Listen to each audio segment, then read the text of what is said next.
MCU में एक तरफ मल्टीवर्स का हंगामा चल रहा है, दूसरी तरफ म्यूटेंट्स आ रहे हैं और इसी बीच कैंग भी अपना सीवी के वर्ल्ड को कॉन्कर करने निकल चुका है। लेकिन इस सारी मैस में अभी भी एक चीज मिसिंग है, वो है मार्वल की first family the fantastic four. और आज हम बात करेंगे फैंटास्टिक फोर कौन है और अब उन्हें मार्वल में क्यों इंट्रोड्यूस किया जा रहा है, साथ ही उनकी मार्वल में क्या इंपोर्टेंस है। भाइयों, मेरा नाम है बादल चौहान और बी बादल की 6th वीडियो में आपका स्वागत है। दरअसल बात ऐसी है, हल्क और स्पाइडरमैन जैसे कैरेक्टर एवेंजर्स में आने से पहले ही फैंटास्टिक फोर कॉमिक्स में आ गए थे और जितने भी कैरेक्टर मार्वल में इंट्रोड्यूस हुए हैं वो पहले कहीं ना कहीं फैंटास्टिक फोर की कॉमिक्स में आ चुके हैं और इसी वजह से उन्हें प्यार से मार्वल की फर्स्ट फैमिली कहा जाता है। जब 1961 में डीसी वाले सुपरमैन की चड्डी का कलर डिसाइड कर रहे थे, उस टाइम मार्वल ने अपना पूरा यूनिवर्स खड़ा कर दिया था, वो भी फैंटास्टिक फोर टाइटल के अंडर।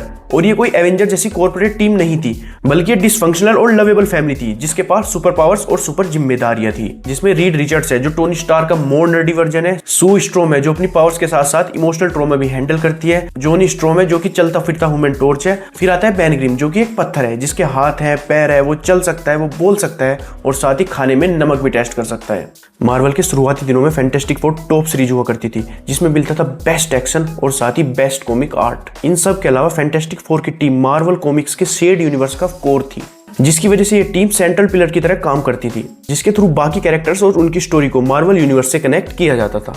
फॉर एग्जांपल स्पाइडरमैन, उसके पहले कॉमिक्स में भी उसका क्रॉसओवर फैंटास्टिक फोर के साथ हुआ था, क्योंकि यही एक ऐसी टीम थी जो उस टाइम मार्वल यूनिवर्स को चला रही थी। मार्वल में जितने भी बड़े और मेजर रिवील हुए हैं वो कहीं ना कहीं फैंटास्टिक फोर कॉमिक्स से निकले हुए हैं, क्योंकि फैंटास्टिक फोर उस टाइम की मोस्ट रीड कॉमिक्स में से एक थी। फैंटास्टिक फोर की वजह से ही मार्वल के लिए कॉस्मिक गेट खुला था। आज unimaginable number of iconic characters हैं, लोकेशन है, स्टोरी लाइन्स है और आइडियाज हैं जो फैंटास्टिक फोर और उनके क्रिएटर्स स्टैनली और जैक कर्बी के बिना एग्जिस्ट ही नहीं करते। अगर फैंटास्टिक फोर नहीं होते तो कभी फैंस को ब्लैक पैंथर और उसकी सपोर्टिंग कास्ट भी देखने को नहीं मिलती। अगर फैंटास्टिक फोर ना होते तो प्लैनेट्स को नाश्ते में खाने वाला गैलेक्टस नहीं होता, मार्वल का cosmic delivery boy silver surfer भी नहीं होता और साथ ही मार्वल का होने वाला आइकॉनिक विलन डॉक्टर डूम भी एग्जिस्ट नहीं करता। और व्हाट इफ जैसी सीरीज जिसको हम लोगों ने बहुत पसंद किया, उसकी एग्जिस्टेंस भी फैंटास्टिक फोर के साथ ही है, क्योंकि वॉचर को सिर्फ उन्हीं ने ही इंट्रोड्यूस किया था मार्वल कॉमिक्स में। और तो और मार्वल के आने वाले प्रोजेक्ट्स जैसे कि मल्टीवर्स और सीक्रेट वॉर की शुरुआत भी फैंटास्टिक फोर से ही हुई थी। ये बात भी सच है कि टाइम के साथ फैंटास्टिक फोर की टीम की पॉपुलैरिटी कम हुई है,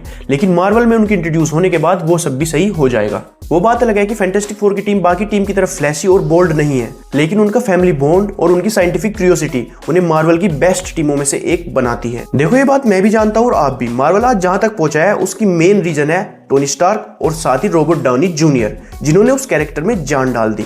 लेकिन एवेंजर्स एंड गेम के बाद टोनी की जीनियस, बिलियनियर, प्लेबॉय और फिलैंथ्रोपिस्ट वाली जगह खाली पड़ी हुई है, जिसको भरना बहुत जरूरी है। तो इसी बात से एक सवाल सामने आता है कि टोनी स्टार्क की जगह लेगा कौन? पीटर पार्कर बच्चा है, सूरी जीनियस है लेकिन वो वकांडा में बिजी है, तो अब एक ही बंदा बचता है जो टोनी की जगह भर सकता है और वो है रीड रिचर्ड। इसको लाना मार्वल की मजबूरी भी बन चुकी है, क्योंकि पूरे मार्वल यूनिवर्स में एक ऐसा मैच्योर्ड और जीनियस बंदा तो होना चाहिए जो पूरे यूनिवर्स को संभाल सके, ताकि एमसीयू को डूम्सडे और सीक्रेट वॉर जैसी स्टोरी लाइन से रिड्यूस करना आसान हो सके। और कॉमिक्स में रीड रिचर्ड मल्टीपल टाइम्स ये बता भी चुका है और साबित भी कर चुका है कि वो कितना बड़ा जीनियस है। और पर्सनली मैं भी रीड रिचर्ड्स को आयरन मैन से ज्यादा जीनियस मानता हूँ। बात अगर विलन की करें तो थैनोस के बाद से ही मार्वल का टाइम अच्छा नहीं चल रहा। मार्वल ने कैंग द कॉन्करर को लाने की कोशिश की, लेकिन उसके इतने सारे वेरिएंट्स थे कि ऑडियंस कंफ्यूज हो गई कि किस कैंग को सीरियस लेना है और किस कैंग को सीरियस नहीं लेना है। अब आ रहा है डॉक्टर डूम। आयरनी ये है कि फैंटास्टिक फोर की टीम को भले ही इतनी अटेंशन नहीं मिलती जितनी पहले मिलती थी, लेकिन डॉक्टर डूम की अटेंशन हमेशा से ही राइज पे रही है और वो कभी कम नहीं हुई, जिसकी वजह से डॉक्टर डूम मार्वल के सबसे रेप्यूटेड विलन में से एक है। डॉक्टर डूम को 1962 की फैंटास्टिक फोर इशू 5 में इंट्रोड्यूस किया गया था। वहीं से बंदा मार्वल और फैंटास्टिक फोर के लिए एक आर्क एनिमी बन गया था, क्योंकि डॉक्टर डूम के पास सब कुछ था, मिस्टिकल पावर्स, इंटेलिजेंस और फैंटास्टिक फोर के साथ ऑब्सेशन, जो उसे किसी भी सुपर हीरो के लिए एक डरावना विलन बनाता था। और कारनामे कोई छोटे मोटे नहीं कि इस सुपर हीरो को हरा दिया, उस सुपर हीरो को हरा दिया, नहीं, बंदा जब भी भिड़ा है पूरे यूनिवर्स से भिड़ा है, किसी एक सुपर हीरो से नहीं।